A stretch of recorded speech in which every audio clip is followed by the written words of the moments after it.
Good afternoon, Yogi Clan, and welcome back to Yogi Cycle Service, where I am your handsome host, Yogi, who is not very highly trained, but very mechanically inclined. So I thank you for joining us back today. It is beginning of March, which means the riding season is right around the corner. And one of the most important things to get ready for the riding season is not only making sure you're physically ready, but your bike's ready too. So we're going to do a thing called TCLOCK, TCLOCK's inspection.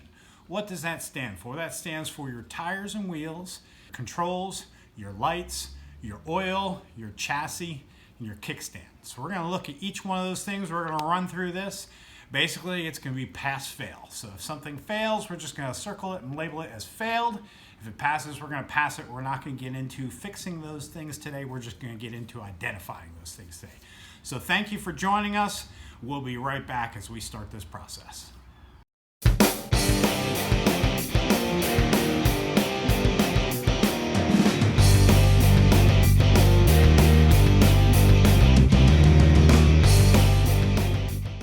All right, YouTube, welcome back. Let's go ahead and get this process started. If you'll notice, the bike is up on a scissor jack lift. I am not using the table for this. I'm gonna be using the scissor lift because I need to be able to spin the front wheel. First thing on our list is tires. Condition is the first item. Tread depth, wear, weathering, evenly seated, bulges, and embedded objects. Let's go ahead and spin our front wheel. We're gonna inspect the tires. If you like to come on around front here, let's look at some of these tires. One thing I do notice on this tire here, although the tread pattern looks good, it's starting to get a little bit of cupping. These tires probably have about 15,000 miles on them. There is starting to see a little bit of cupping. You can feel a little bit of a high point here, a little bit of a high point right there is a little bit of a high point. We are going to Daytona next weekend, so we're going to be putting probably about 1,500 miles. I will say these pass at the moment, but they are going to need to be replaced soon. As far as looking at the side of the tire, it's all seated pretty well. I don't see any issues with seating with the bead in the rim. But like I said, there is a little bit of bulging, a little bit of what you call scalloping or cupping happening in that tire. So these will need to be replaced, but I think they can wait till after Daytona. So we'll pass those. Let's go around to the rear tire and inspect the rear tire. Rear tire, again, this one has 15,000 miles. I changed both about the same time. Tread wear looks pretty good. There are no bulges. I cannot feel any bulges in this tire. And looking at the sidewall, it all looks seated pretty well. I don't see any problems with these tires here. Next up is checking tire pressure. I just rode this motorcycle this morning. It is fully warmed up. Before we got on the road, we did check tire pressure on both tires. Tire pressure on both has passed. So that said, both the tires have passed our inspection. Let's move next on to the wheels. This, for wheels, it covers spokes, cast, rims, bearings, and seals. Spokes, obviously to this motorcycle doesn't apply, is a mag wheel. Cast wheels, we're looking for things like cracks. Let's break out the flashlight. And looking through it, they look dirty. They need to be cleaned, but I don't see any cracks or any dents on this side. Flip over to the other side. And again, other than looking dirty, I don't see any cracks or any dents. Let's go ahead and spin it some more. I don't hear any or feel any crunching or grinding in the bearing. Let's go ahead and hold this firm and try to move the wheel, grab onto the mag here, give the wheel a little shake. If there's any movement, that could indicate that inside of here that there is a bad bearing inside. So that if there's any kind of movement in there, in this wheel, when I pull on it, that would indicate in here that the bearing may not be good or have some problems. But I know I replaced this bearing when I replaced the front wheel, so I know the bearings of this are in good shape. So I don't see really any signs. These Harley bearings they're sealed bearings, so they should not be weeping any kind of grease out of them because they're a sealed bearing. But in spinning this front wheel and giving it a little jiggle, both at a 90-degree angle and also at the 6 o'clock angle, it feels pretty solid. While we're checking out the front wheel, let's go ahead and look at the brakes. And all I'm going to do is I'm going to turn the wheel and I'm going to look back inside there. And a visual look, there is pad on both sides. This particular model has dual disc front brakes on both sides.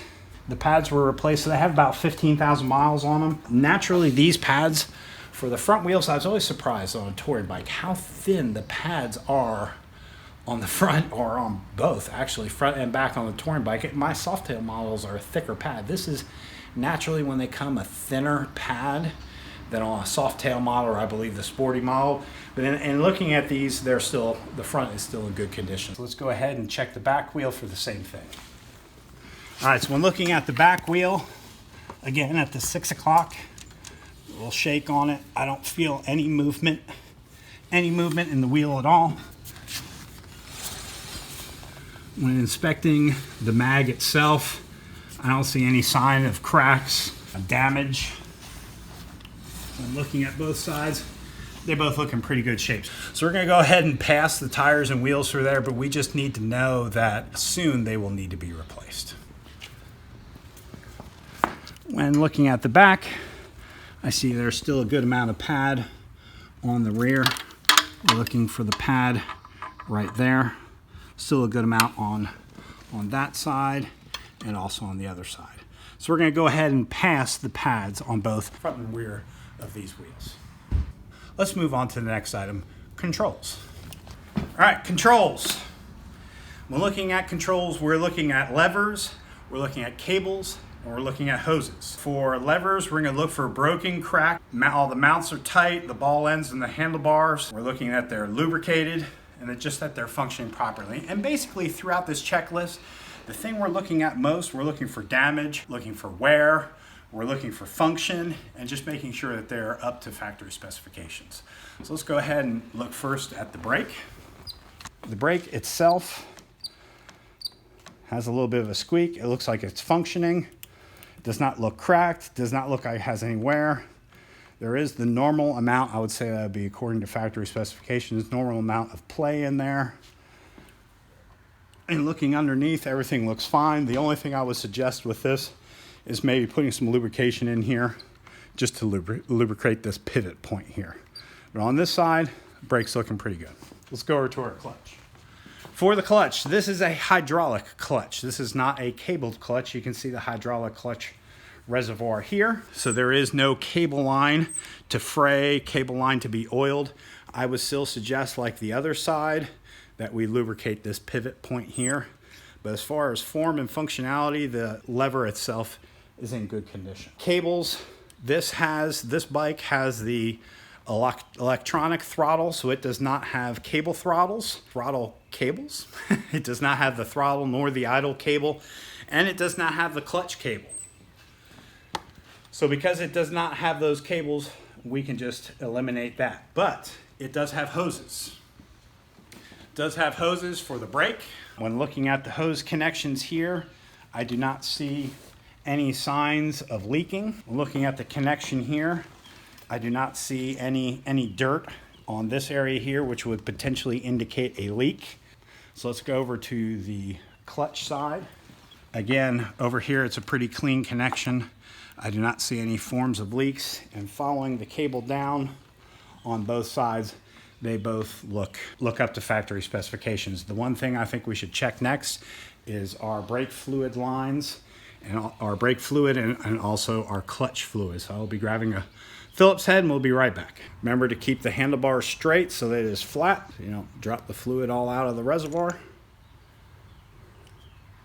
It has the rubber gasket on the top, similar to the brake. And it is still quite full. And looking at it, it's getting kind of milky and cloudy looking. My suggestion would be that needs to be changed. So I would say that is a fail because it is very dark and very cloudy. It does not look very good. So that should be changed. So we're going to go ahead and fail clutch fluid. On the brake side, for the front brakes, let's go ahead and remove this cover. This fluid is still a good color, but it is getting low, so we should probably pick us up a bottle of fluid and top it off. Still a good color though. So when looking at the controls, the brake fluid and the clutch fluid I would say would be a fail. It does need to be replaced.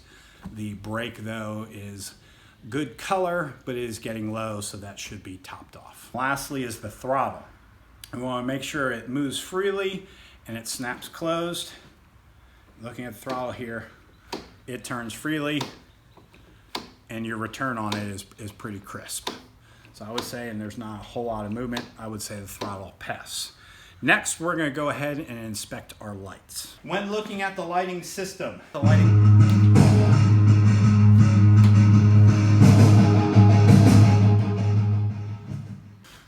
have to keep that in there. When looking at the lighting system, things we're going to check are going to be your battery, your lenses, your reflectors, your wiring, and also your headlamp. When looking at the battery, you're looking for condition. Make sure your terminals are clean, tight, and that is held down securely. If we're looking at your lenses, we're going to check to make sure that none are cracked, broken, securely mounted, and there's not excessive condensation.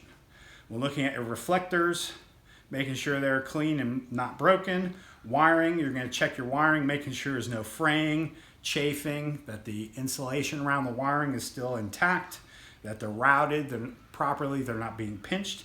In your headlamp, you're going to look for cracks in the lens cover. You're going to make sure it's mounted properly, it's got the right degree of pitch in the angle, it's not, pointed off in the oncoming lane, and that the aim is proper on it. So let's go ahead and check all those items. So we're going to go into the front.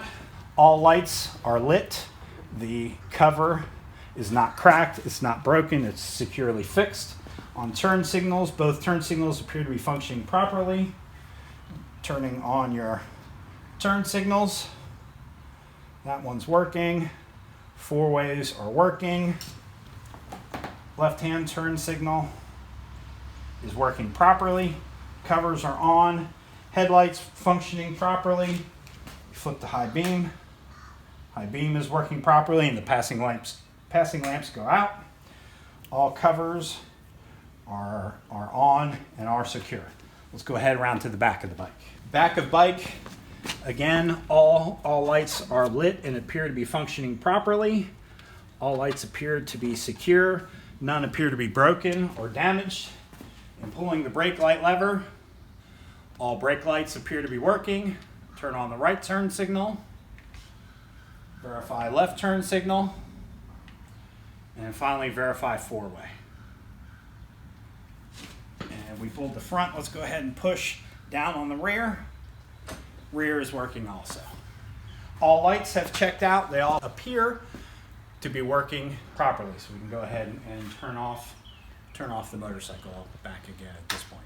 Let's go ahead and inspect the battery while we're here. Get the seat off.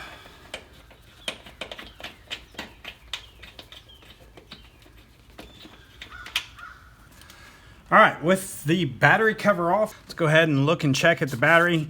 Visual inspection of the battery. The case looks in solid condition. There are no bulges, there are no cracks, there are no leaks. In checking terminals, that one is tight. This one is tight. Both terminals are tight. Everything looks good with the battery. I know that this battery is probably about 4 months old, so I was expecting it to be in pretty good shape, but terminals look good. Everything attached to the battery looks in good shape, so we can go ahead and close this back up.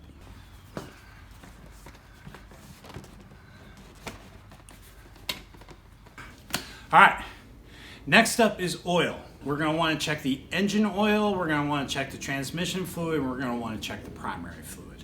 You're going to want to do this after the bike has been properly warmed up.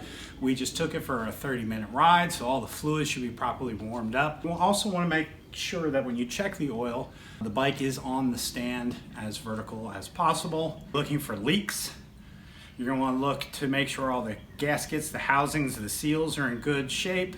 Check if you have a radiator on your bike, making sure that there are no coolant leaks. Check your fuel, making sure the gauge is working. If you have a fuel gauge on there, just make sure that everything's functioning properly and there are no leaks. So let's go ahead and check our oil.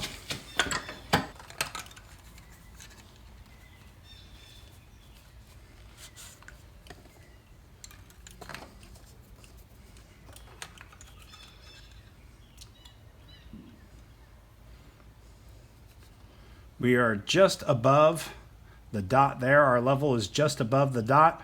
Like I said, that oil is warm, so it's on the high side. Color still looks pretty good. This was probably changed about 3,000 miles ago, so it has about 2,000 more miles to go. It is still in good condition. Let's go ahead and move over to our transmission.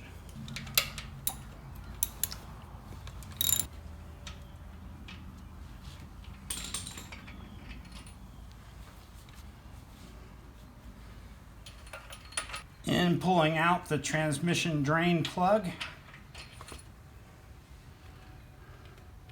That fluid is about up to there, which is still labeling at the full mark, and it is still pretty clean. It's not very dirty, so I would say that fluid is good as well. Both engine oil and transmission fluids, they both check out, pass the test. They both have about 3,000 miles on them. Transmission fluid and primary can go for 10, oil change every 5. Okay, on this side of the bike, in order to check the primary fluid levels, you're going to need to go ahead and pull the primary cover off.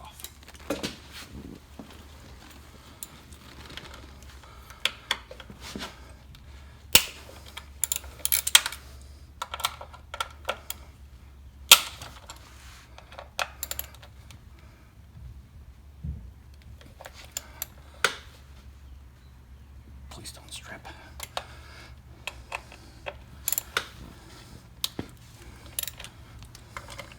I like the way that one felt. I feel this one's going to strip. Tap on the end of the socket with a little hammer, and it'll kind of jar it.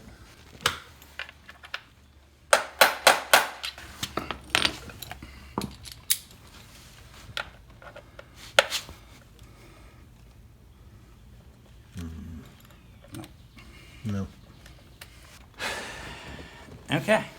Well, one of these bolts on here is stuck, and being that it's a star bit, it is not wanting to cooperate today. So we're going to go ahead and later on have to drill that bolt out so we can get it out of there so we can inspect that fluid, but we'll maybe do that on a different video. So to be continued on the primary fluid. It was changed fairly recently, so I suspect it's in good shape. It doesn't leak, but we will come back and we will show you how to drill out a bolt here soon. I hate these things. Yeah. Well, and if they would make them something besides a Torx, you know, some things just don't need to be Torx. I did say star bit. All right, in that last segment, I did say star bit. Proper terminology for that would be Torx bit. My apologies. So next we're going to move on to C in TCLOCK, and that would be chassis. Frame, we're going to be looking at condition of frame. No cracks in the frames, looking for any kind of paint peeling. Steering head bearings, we're going to look to make sure there aren't tight spots, that it has full travel. Raise the front wheel and check for play by pulling and pushing the forks. Swing arm, we're going to look at the bushings and the bearings. Raise the rear wheel, check for play by the push arm by pushing and pulling the swing arm. Suspension, we're going to look at the forks. We're going to look at the shocks, make sure they have smooth travel, equal air pressure. Chain and belt, we're going to inspect the chain for proper tension. If it's or belt rather, for proper tension. If it's a chain that is lubricated, and we're also going to check the pulley or sprockets if you have a chain. Also, any fasteners, that they are tight, there are no missing nuts, no missing bolts, and that there aren't any clips or cotter pins that are missing. So let's go ahead and dig into the chassis and the frame. We're going to start up here on the neck. On the neck, on Softail models, I know there's a grease point on a Softail model that is right here. I believe the touring bikes have a grease point on the front in order to grease those grease points, a lot of times you have to take the headlight off to grease the front. But in looking at this frame here, I don't see any cracking. I don't see any peeling paint. Frame still looks in good condition. When I turn the handlebars, it does have fall, but it falls back to a forward point where it's supposed to be. You can see it returns back to where it should be. So it does have good fall to it. When pulling on it, it does pull the whole bike. I don't feel anything in the bearing that would indicate in a right to a left or a front to back that there is anything loose in that form or capacity. When looking underneath the bike, the frame again still appears in good condition other than being a little dirty. I don't see any peeling paint. I don't see any cracks. Frame is still in good condition. Moving to the other side of the bike, let's go ahead and pull off the saddlebag.